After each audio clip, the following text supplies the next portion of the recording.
Welcome back to the deep dive. Today, we're really cutting through the noise, getting into something critical about adolescent life. Yeah, something often, deeply misunderstood. Exactly. We're digging into our sources on recognizing adolescent warning signs. Specifically, we're pulling insights from episode 3, Decoding the Teen Mind, and its look at the hidden battles of teens. Our goal here, it's simple, really. Give you a shortcut, practical takeaways to understand what might really be happening when a teen seems quiet. Stuff you can actually use. It's so needed. Okay, so let's start with maybe a little self-reflection for everyone listening. Think about a teen in your life. When they go quiet, what's your, immediate thought? For a lot of us, maybe even most of us, that quiet feels... Well, it feels like relief, doesn't it? Oh, absolutely. That finally moment. Right. Finally, no drama, no eye rolls, no slamming doors, just, peace. It's such a natural reaction, almost comforting. But here's where our deep dive material really hits hard.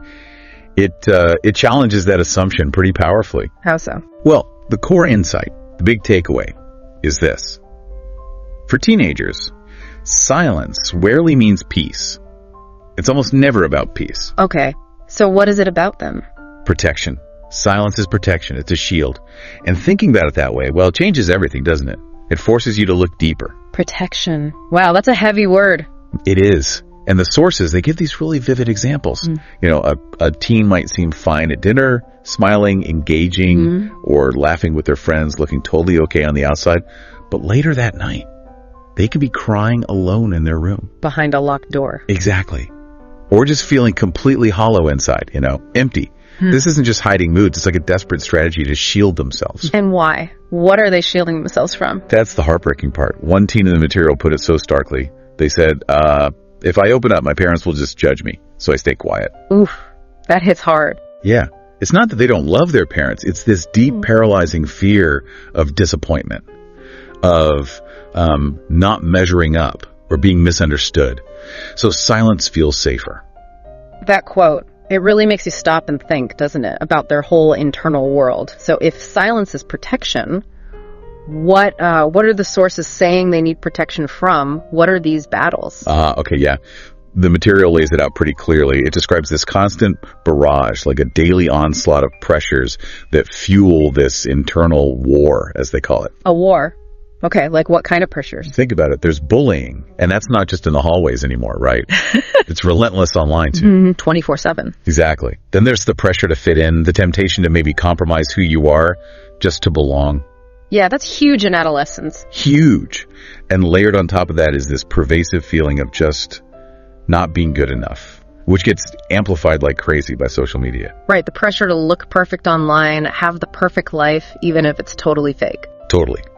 That curated digital self versus the messy reality inside. Plus, you've got intense academic pressure, getting the grades, getting into college, securing the future. While also feeling like they have to pretend they're strong all the time, like they have it all together. Precisely. That burden of appearing strong, capable, unbreakable, even when they might be falling apart inside. And the research points out that when we as adults, maybe without meaning to add more pressure, like with high expectations or criticisms, they just retreat further, don't they? That's exactly the ripple effect described. They pull back from home, stop talking, and where do they turn? TikTok, group chats. Strangers online sometimes.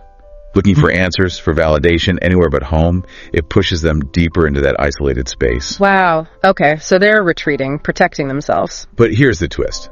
Yeah. And it's kind of counterintuitive, really. What is? Despite all that pulling away, all that silence. Yeah. The sources are really clear on this startling truth. Deep down, they still want you. They still want the parent. Yes. They crave your approval, your comfort, your guidance. They're just so incredibly scared you won't get it. Or that their struggles make them seem weak or somehow less than in your eyes. That changes the dynamic completely. It demands a huge shift from us, right? Right. We have to become detectives, almost. Learn to spot those silent cries for help, because they almost never say, I'm hurting. They show it. You said that earlier. Exactly. They show it in subtle ways. Okay, so they show it. That feels crucial. For parents, for anyone listening who cares about a teen, what are the specifics? What does the research say we should actually be looking for? What are these signs? Right. And the good news is our sources don't just say look for signs. They give us a really helpful framework. They break it down into categories. Right. Making it more concrete, less vague than just something feels off. Okay, great. Let's break it down then. So first, think about their emotional state. Are you seeing a real withdrawal? Not just wanting some space, but like pulling away from family, friends, activities they used to love. Like a persistent pattern, not just a bad day. Exactly. Or big mood swings more intense than typical teen stuff. Yeah. A real loss of joy or interest in things. The research connects this directly back to that protective silence idea. It's like they're trying to manage overwhelming feelings internally because they don't feel safe expressing them externally. Okay, emotional signs. Got it. What else? Then there are the behavioral shifts. These are often more visible. Changes in sleep, for example, sleeping way too much or barely at all. Eating habits, too. Definitely. Eating a lot more or a lot less. Okay. Maybe grades suddenly dropping, which could signal they've lost focus or motivation. What about friends?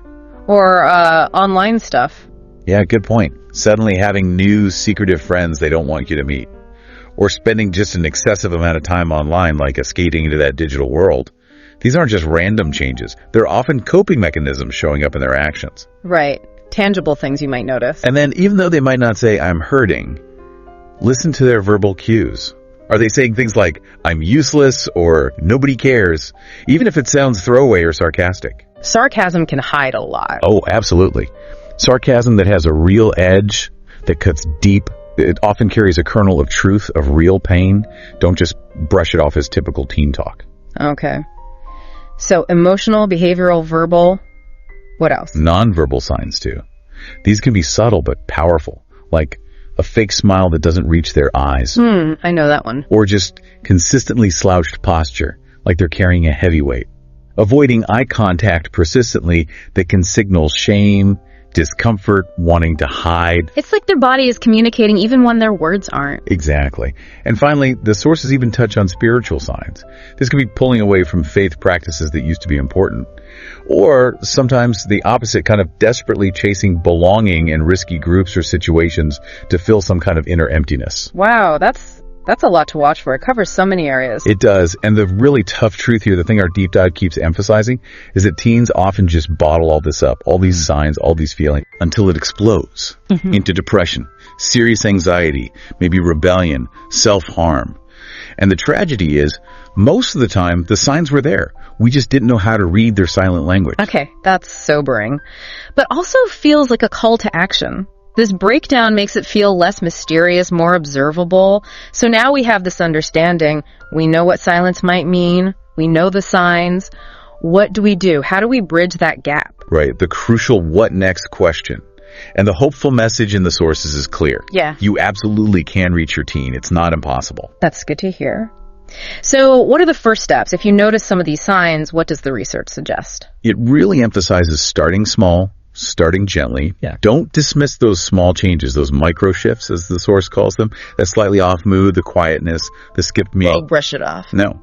Because the teen is in protection mode, those tiny things might be the only signals they let out.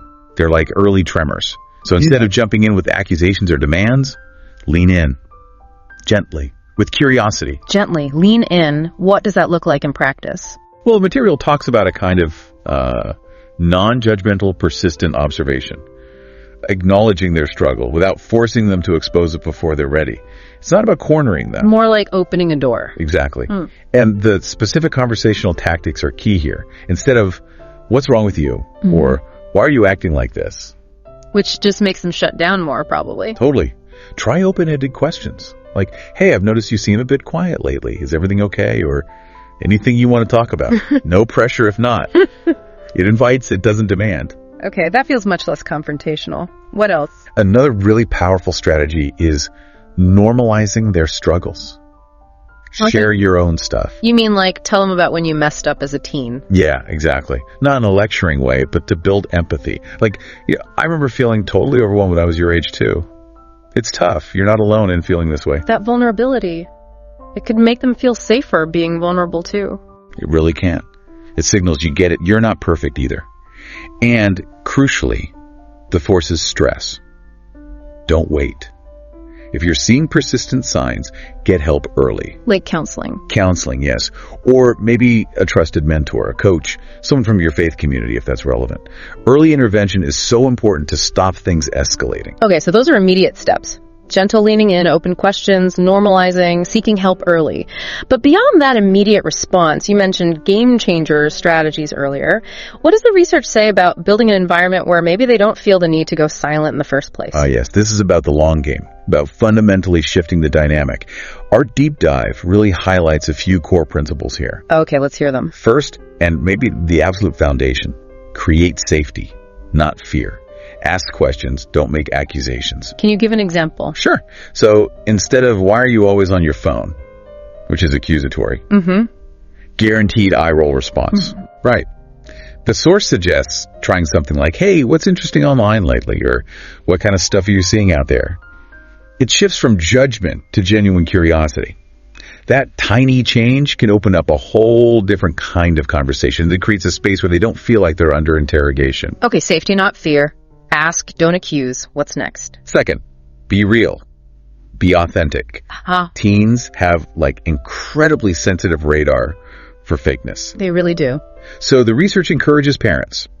Share your own teenage screw-ups, your struggles. Not to scare them, but to show them, hey, I wasn't perfect either. I navigated hard stuff. I survived. Again, that vulnerability piece, it signals it's okay for them to be imperfect too. Exactly. It's incredibly disarming. And the third big one is respond, don't react. Respond, don't react. Okay, what's the difference there? Huge difference. So imagine your teen finally opens up, drops something heavy, a confession, a big worry, a mistake they made.